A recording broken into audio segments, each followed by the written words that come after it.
Hi, I'm Stacie. And I'm Kristi. In this episode, we're talking about coaches, mentors, and accountability partners.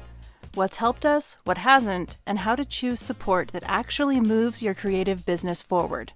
We're sharing our honest experiences, the red flags we've learned to look out for, and why community matters so much when you're growing as an artist. Hi. Hi, Stacie. Hi, Kristi. Here we are again. We're doing it. We're doing it. This is our last recording session of this season. Yes. I can't believe we made it. I almost didn't make it. I went to yoga. I came home, took a shower. I was like, ooh, I got to go do all these things. And then I was like, no, I need to record a podcast. So those things will wait. Yeah. What is your favorite color right now? Because I don't know about you, but mine changes. Yeah, mine changes. Okay, now I need you to be more specific. Oh, Favorite color for my wardrobe, favorite color in my house, favorite color in my art. Favorite color in your art. In my art, okay. Oh, that's so hard. I feel like, okay, so in my real medium art, I have one colored pencil that is very clearly the favorite. And it is like a kind of lilac-y, like that purpley blue color, you know, the light like a smalt purpley blue. Smalt blue. Yes. What brand? The Caran d'Ache Luminance colored pencils. Interesting. It's so funny because when we will put a picture of this up because it's pretty ridiculous. It's like all the pencils are this long except that one. Yeah. And that one is like half the size of all the other pencils. And I didn't realize it until I set them all out. And I was like, all right, it's pretty clear. Yeah. It's pretty clear what color I like the most. Yeah. What about you? Do I have to pick just one? In my art, my go-to is ultramarine. I know it's ultramarine. In my digital art, it's ultramarine. In my painting, it's green, like a sap green. Ooh, I love a sap green. But I like them all. Yeah, it's just too hard. It's not fair. It's like picking your favorite kid. Yeah. You probably know you have one if you wanted to admit it, but yeah. So what are we talking about today? We are talking about mentors or coaches, depending on what you call these people who help you, and specifically in our art businesses, not like life coaches. Not like life coaches, although there can be some good life lessons there. True. So, like, how do you define what's a mentor or what's a coach? For me, I think a mentor, first of all, I would really lean more towards the word coach. Yeah. I don't know why, but I'm in the coach. I played a lot of sports growing up. I don't know. So to me, a coach is somebody who like works with you to figure out a plan or what you're going to do next, hold you accountable, but is also realistic. If you don't accomplish something, we'll talk you through why it didn't work or what we could do better next time. I think it's just somebody to, just like a coach in sports, somebody to motivate you to keep going, to give you advice. If you're lucky, it's somebody who has walked in your shoes before, like maybe they're even 3 steps ahead of you or 10 steps ahead of you. To me, I don't want to have a coach that is like a mile ahead of me because I'm just like, come on. Yeah. Envision being where that person is, and it feels too hard to me. So I need someone who's a little closer distance. Yeah. What about you? Yeah, I would say the same. I think coaches help you plan. They talk you through your ideas. They definitely keep you accountable. They kind of act like when you go bowling and you have bumpers that keep you like within a range, but also they don't want to limit you. And this is something we were just talking about before we started recording.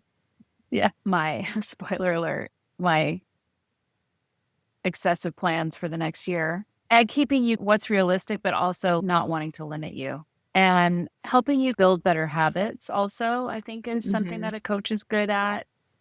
And yeah, I totally agree with you. If someone is like miles ahead of me, it's inspiring. And I like that because then I know, okay, like someone's done it, so then I can do it too.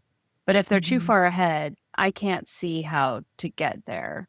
And I don't like the way sometimes people who are so far ahead make it sound like where you're at is so easy. It's just a thing. You just got to work through it and just keep doing it. And that is true, like you do. But I just don't like the way that makes me feel because of, oh, they've already been through it and it's so easy for them now on the other side. Yeah, I agree. I like someone who's a little bit closer to where I am so that things aren't getting too ahead of themselves. Yeah. I think I said this, but in case I didn't, I definitely want it to be somebody who will push me a little bit out of my comfort zone too. Yeah. Not somebody who's just going to cheer along all of my ideas, which is great. But I also want somebody who's going to say, yes, and what about you try this step forward a little bit further to kind of help me dream a little bit bigger sometimes. Try something a little bit out of my comfort zone. Yeah. Yeah. I know that we have both been in several long-term courses that last like more than a month, 12-week type situations or more. And in those courses, they often offer sometimes for free, sometimes as part of an extra payment to be part of an accountability group, which is how you and I met back in 2020. What are your thoughts on those types of resources or groups? Like coaching as a group, is that a good thing versus coaching one-on-one? I can see a place for both things. And I have personally have benefited from both. So the accountability group that we were in, I think it's really great to have people who are literally your peers, right? That you're bouncing ideas off of and saying, have you tried this? Did it work for you? Just somebody to be able to ask those questions to. And a lot of the time, the questions other people will ask will make me think about, oh, I hadn't thought about that, or I should try that, or why am I not doing that? So I think that the peer group kind of thing be really beneficial. I will say it depends. I've had peer groups that sucked, quite honestly. And I've had peer groups that have been wonderful. So I would say, don't be disappointed if you join a peer group and it doesn't go well. My first ever peer group, it was right at the beginning of the pandemic. It pretty much fell apart before it even came together. Like I had no peer group for that at that time. And I remember group of one. Peer group of one, yes. I remember. And to be fair, that was a very difficult time. It was a scary time. It was a lot of unknowns. Yeah, I get it. I understand. It did make me for a little while think, oh, I don't know if this peer group thing is for me. This isn't working out. And then I joined another one, which is the one that we were both a part of. And that one went really well. And so I was, oh, okay, this can work. Yeah. What do you find helpful in a peer group?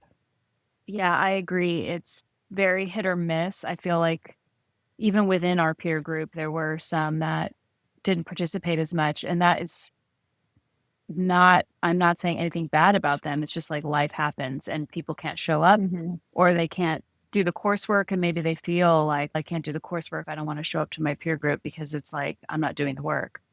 So it can be hit or miss. But I think one of the really great things about these groups is that they usually match you up with people also in your area. So you might have the opportunity to meet in person. And I find the groups to be quite helpful. Sometimes you get really lucky and sometimes you don't. And you can certainly generate ideas by being in a group like that. You get the feeling of support, that kind of social support, that community of people who are in the same boat as you are, especially if it's related to a course, because you're all learning, even if it's someone who's been through the course 2 or 3 times.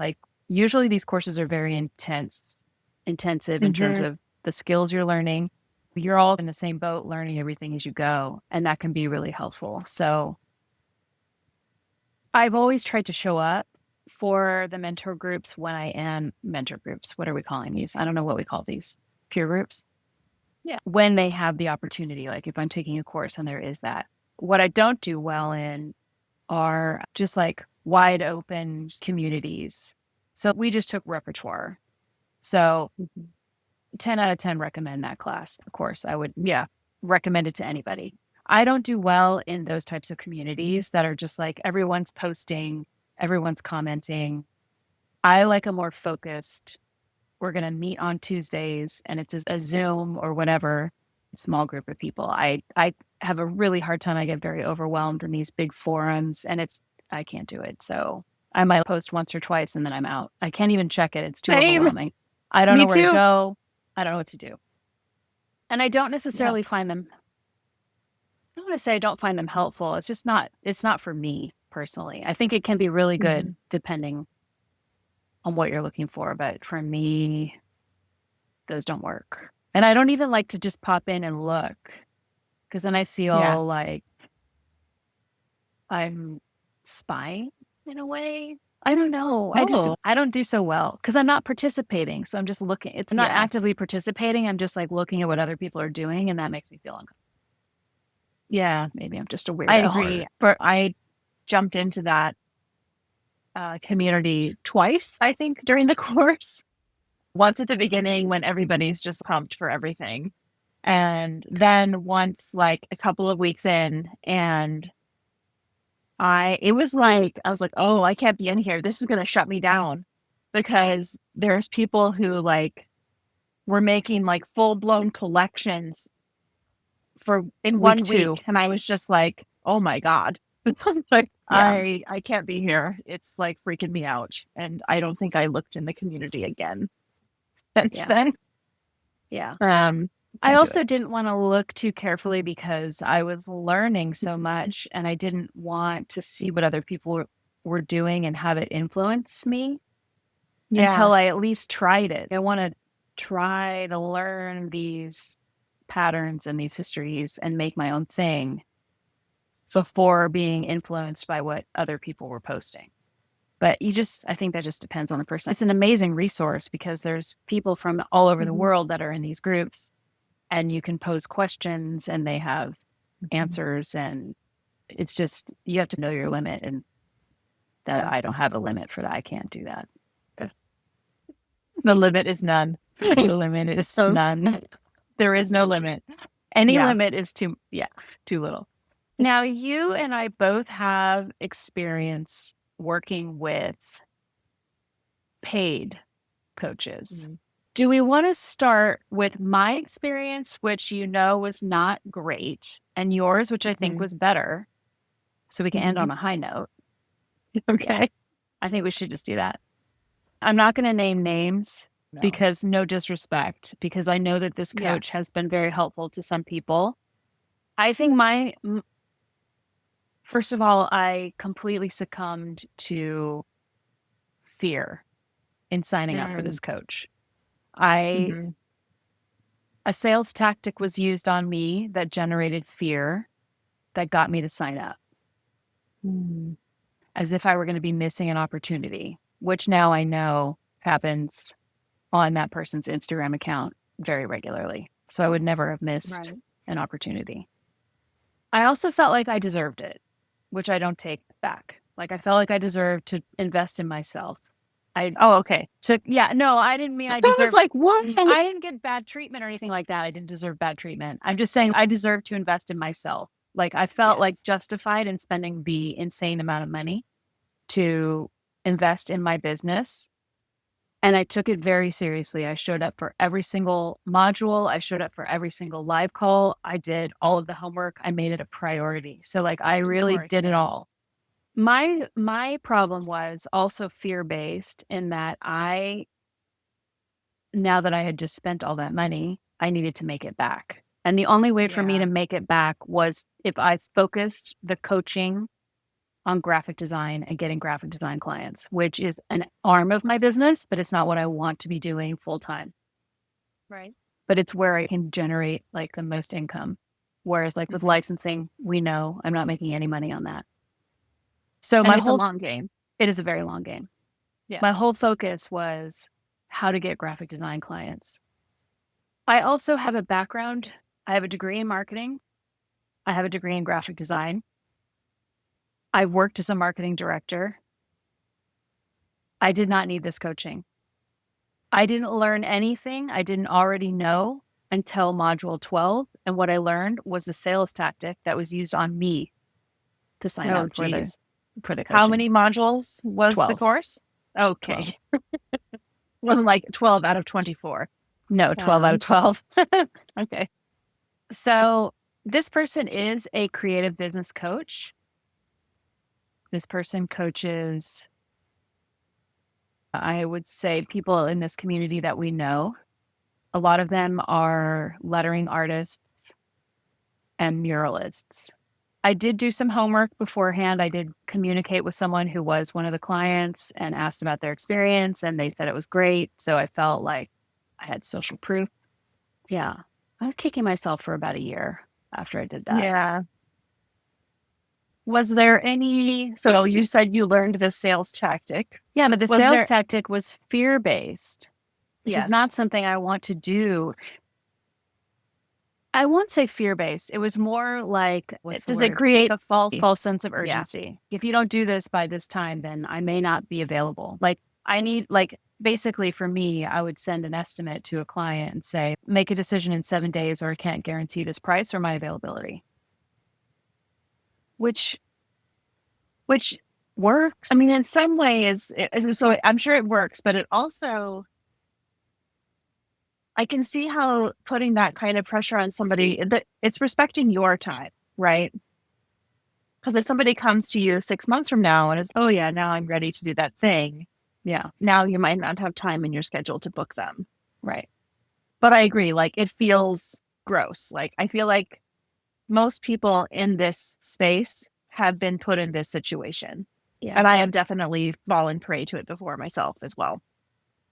In the end, the work I did from that coaching program, which was 12 weeks long, I was doing the work. So I was pitching to graphic design clients. I was following up. I was doing the things that you're supposed to be doing, which, by the way, is how I got all my graphic design clients before I ever took the coaching.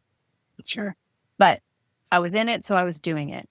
I did end up ultimately getting one new client, which paid for half of the coaching. And then this year, let's see, I did that coaching in summer of 2023. So in the first year, I had one client. And then in the last 6 months, I've had a second client. But when I look back at my emails, I've been emailing that client since 2019. Just once a year, hey, just checking in. I'm still available. Would love to work with you. And then finally, 5 years later, they email me back. So I don't really think that I can attribute that to the coaching program. What I would like to do, though, is I don't have access to the videos anymore. That was the other thing. It was a huge amount of money and you don't have lifetime access. Oh. But I do have a Google sheet that was set up for me.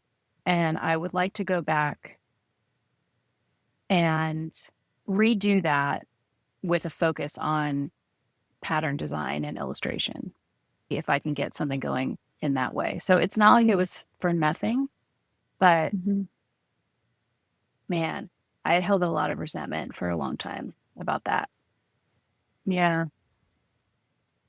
And I don't know if it's because I was mad at myself for giving in or like believing that I needed that sort of help when I was already doing all those things on my own, or if I felt like I was lied to.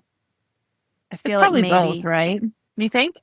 Yeah. I feel like for me, it would be both. It would be because you feel like hot talking about it. Have some water. I'll talk. Cool. So I think for me, it would feel like, I don't know, I would have this thought that I didn't believe in myself enough to keep going, right? Yeah. And that I thought I needed this person. And I can see how that would create a lot of,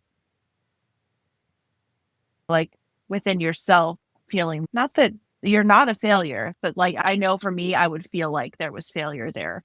Yeah. I would also like to add, though, two things. So we had weekly live calls, and this person would lead the call, I would say 7 out of the 12 times. So the other days, it would be one of the other coaches within the program who would lead the session. And I was assigned a personal accountability coach. He was amazing.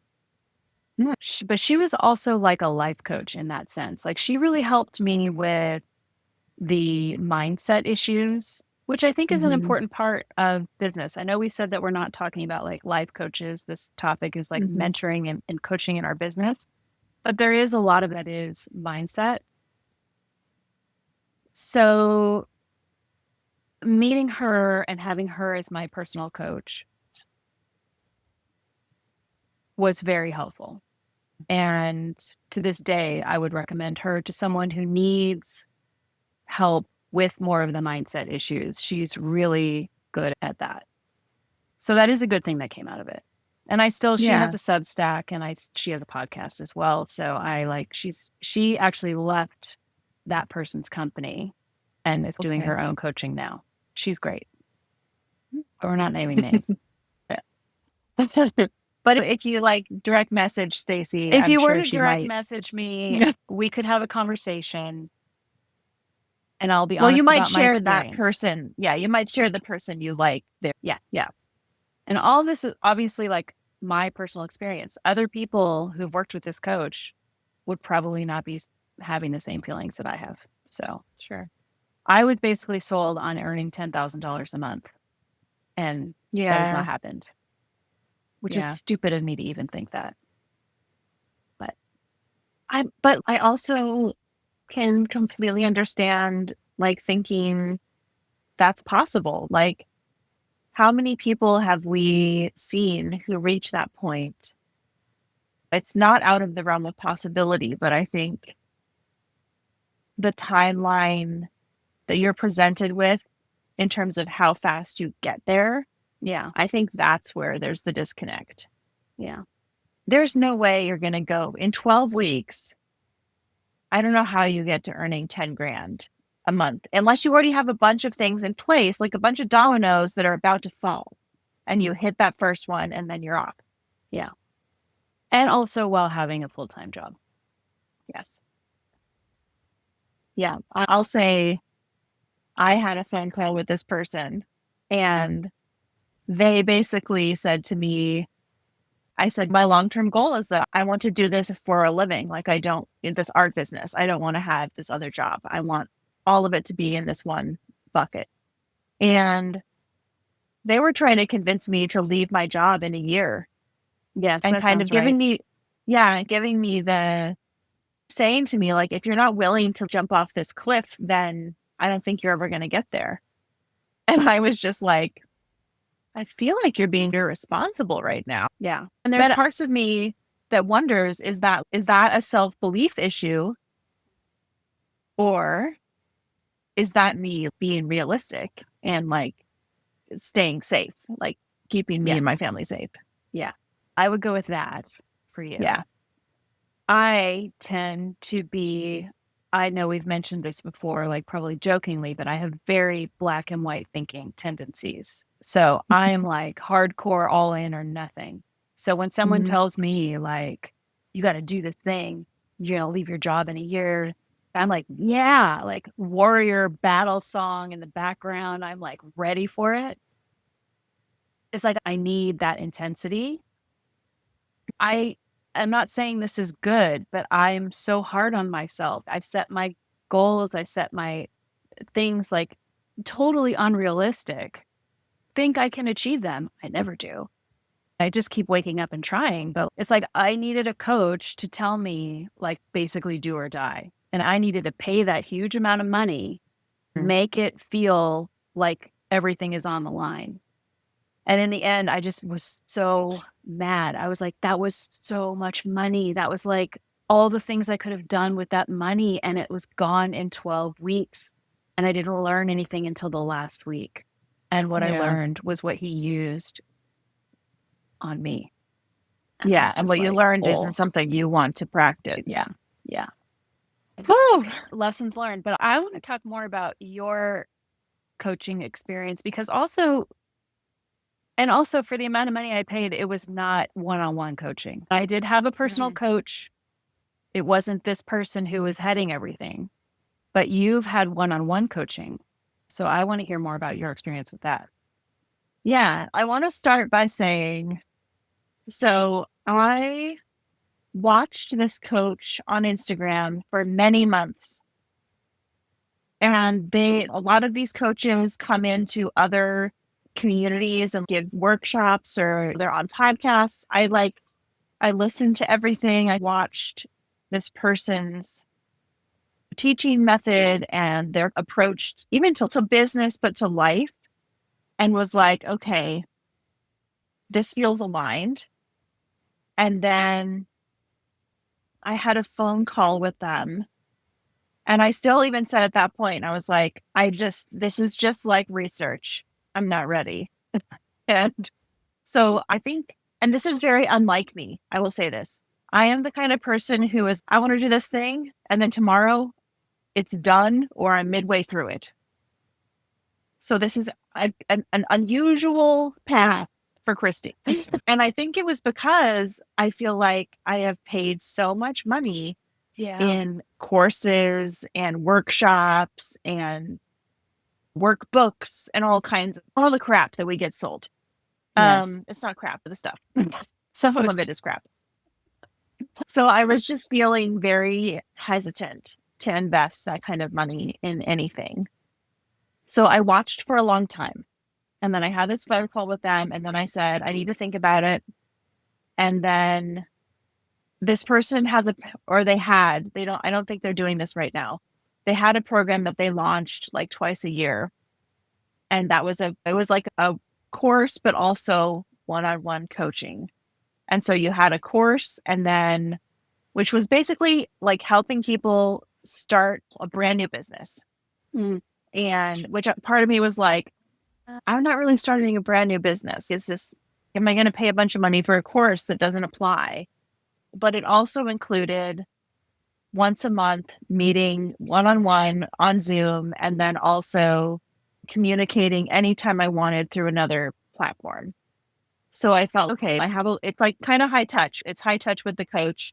I can ask a lot of questions. I can get feedback on stuff.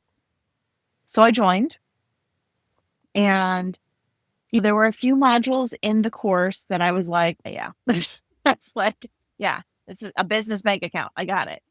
Real basic stuff. But it did prompt me to make a few changes in the very basic parts of my business that I have a business. I kept using that kind of thing. And not even acknowledging that, yes, I need like a separate bank account. I need these things to make it just easier to tease out the financials at the end of the year.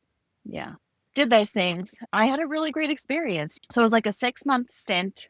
And in that 6 months, a lot of really amazing things happened for me in my business.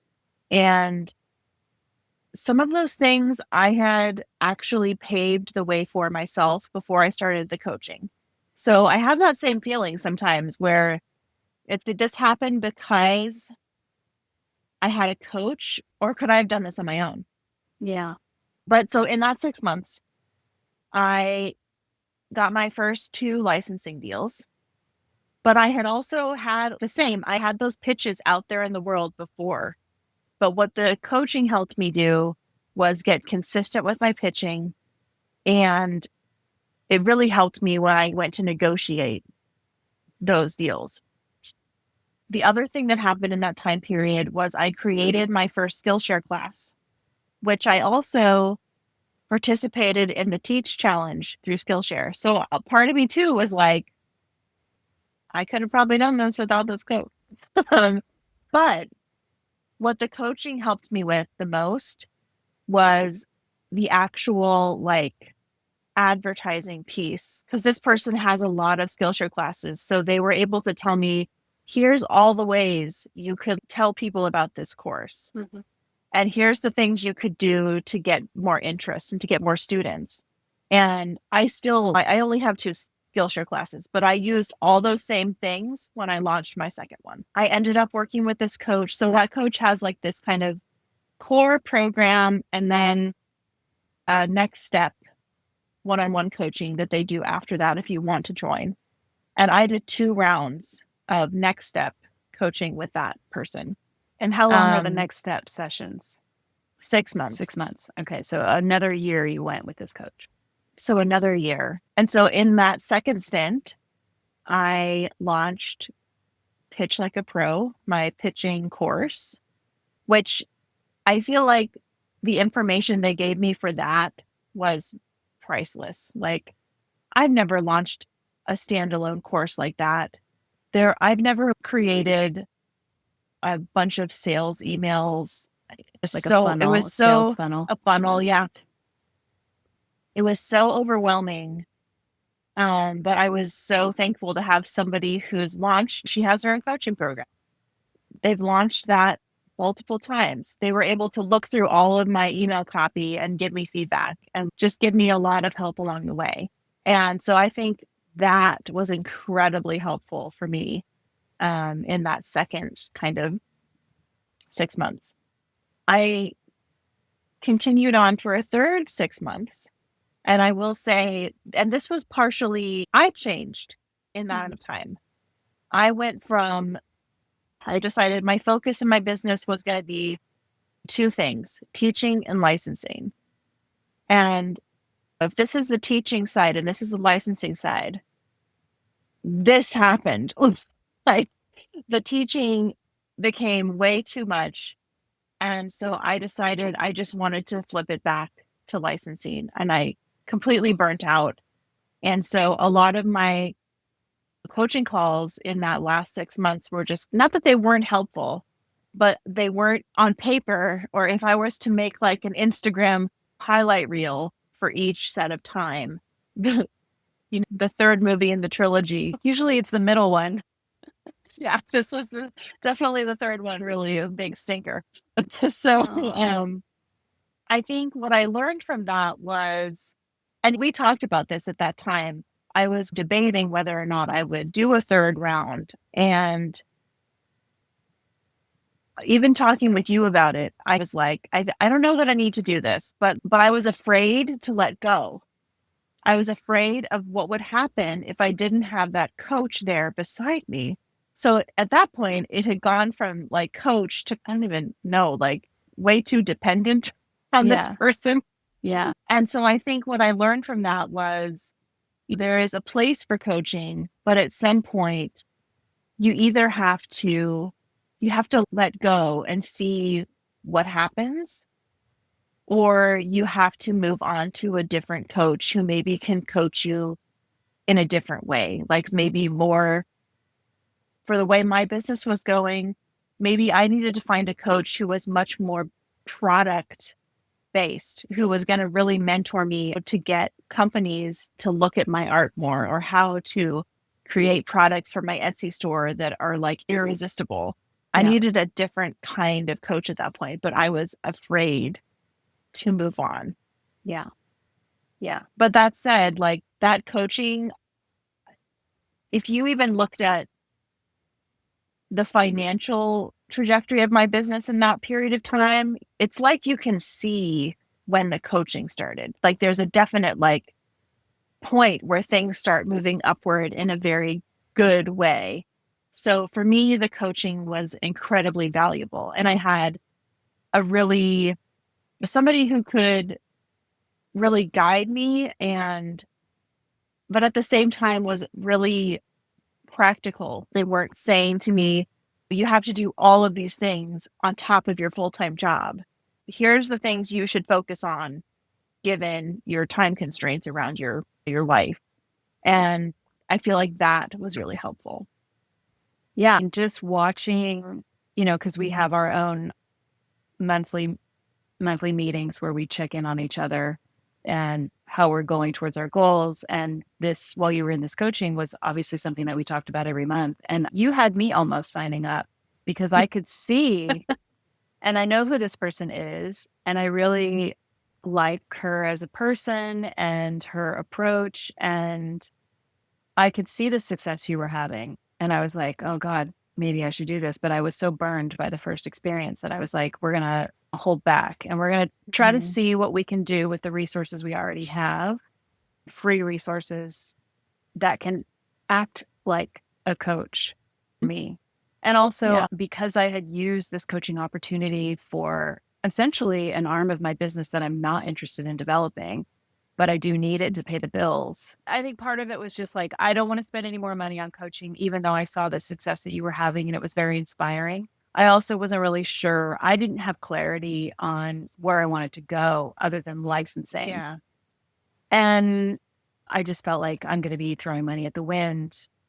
I wasn't sure if I wanted to move into products. I don't feel like I have the confidence to teach.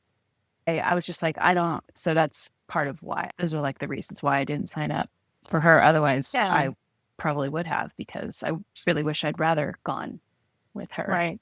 but I think that's a wise way forward. Because there's two ways to think about it, right? The coach can either help you figure out the way forward, or you take the time to figure out what are the things that you want to do. And then after you figure that part out, then you can come to a coach and say, this is what I want to do. Help me get there.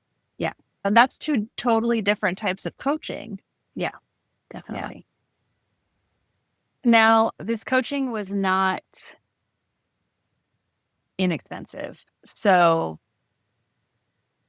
I want to talk about two things, and I don't really know what order to do this, but I want to talk about, if you are thinking about signing up with a coach, what are the things to look out for or consider? Or if, financially, you're not at a point where you can do this, what are other options? So I don't know which one to talk about first, but let's talk about other options.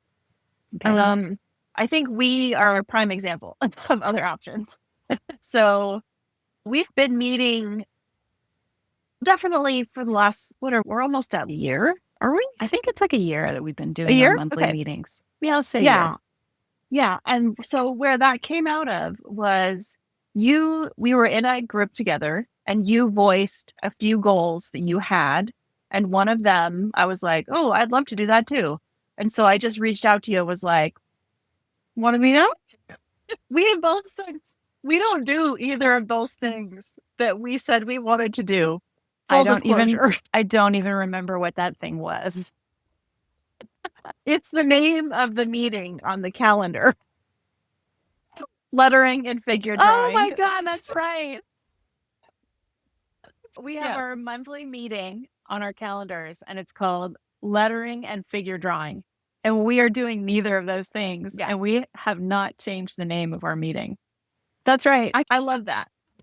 A lot of us are in some kind of artist community, whether that's a Patreon group you're in or a membership or whatever. And even if you're not in one of those things, you probably met somebody in a course you took, or there's somebody locally that you could talk to. You could definitely find somebody to meet up with. And it's just starting with an accountability partner. Having an accountability partner is, what's the word I'm trying to think of? Not irreplaceable. I don't know what the word is, but it's funny because I'll see, oh crap, I've got this meeting with Kristi next week. I got to do these 5 things I said I would do. So yes, I might be getting them done the night before, because I can't bear to show up and say, again, I didn't do this thing, which I have done many times with you over the last year. So having an accountability buddy who's, even if you guys aren't doing the exact same things, you're in the creative business. You're trying to make this thing happen. So you can help each other through these accountability meetings, and those are free. Yeah. So I think that is a great start.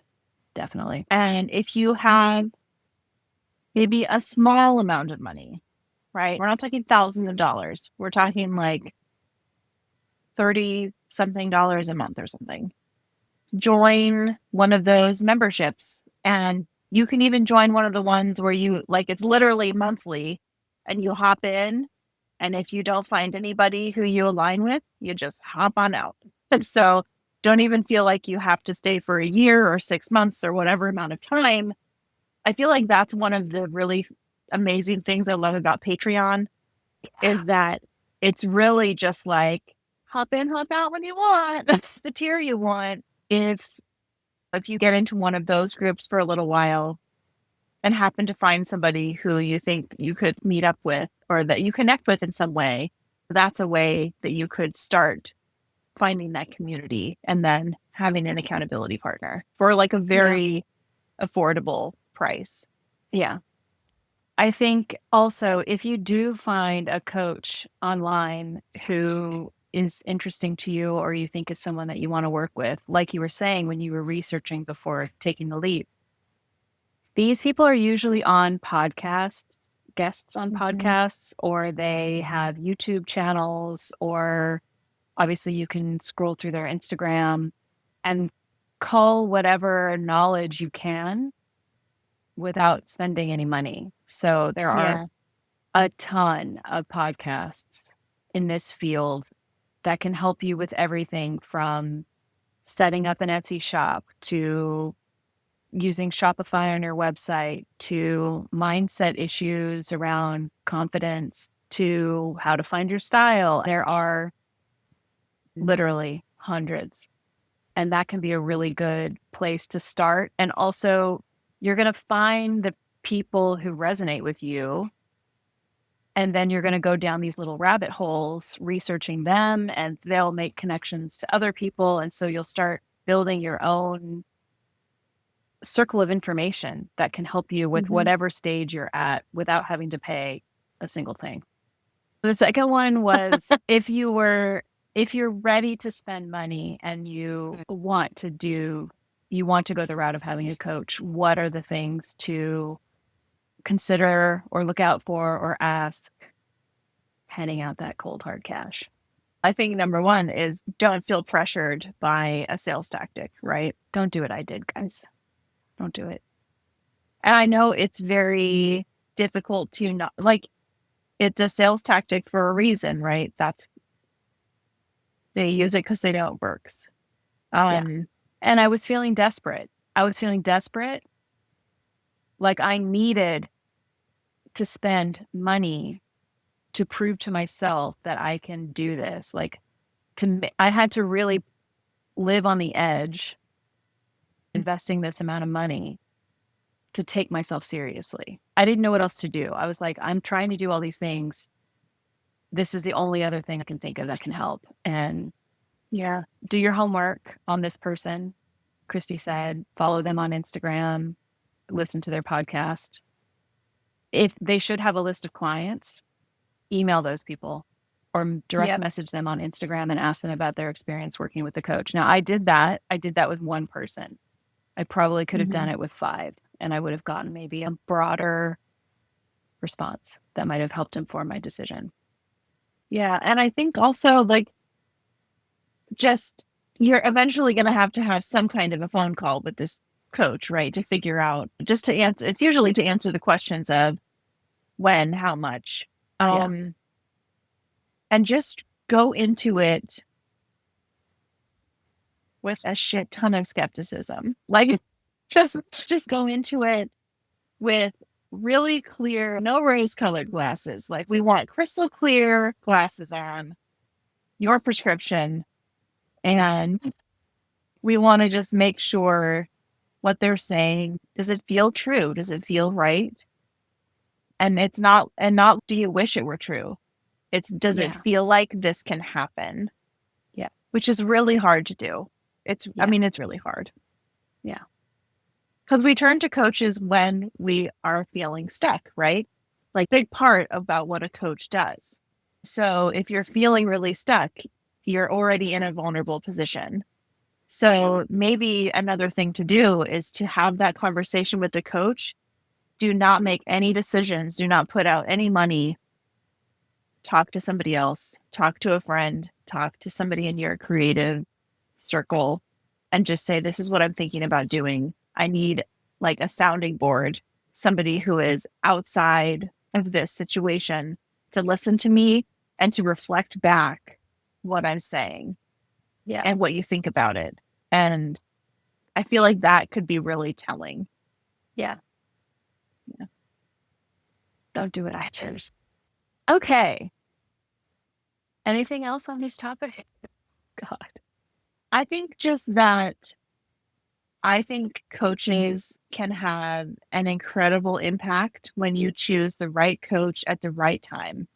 And you can also choose the right coach at the wrong time, but choosing the wrong coach is where it can get really sticky. Yeah. But not a failure. It is a learning experience. Yeah, for sure. It was an expensive lesson, but I will not make that mistake twice. That's for sure. Okay. It's all good. It's all part of it. Yeah, I feel like we all have those lessons we learn one way or another, right? Yeah. I think that wraps up this coaches and mentors and coaching topic. We have one more episode of this, our very first season of Art After Dark. Yeah.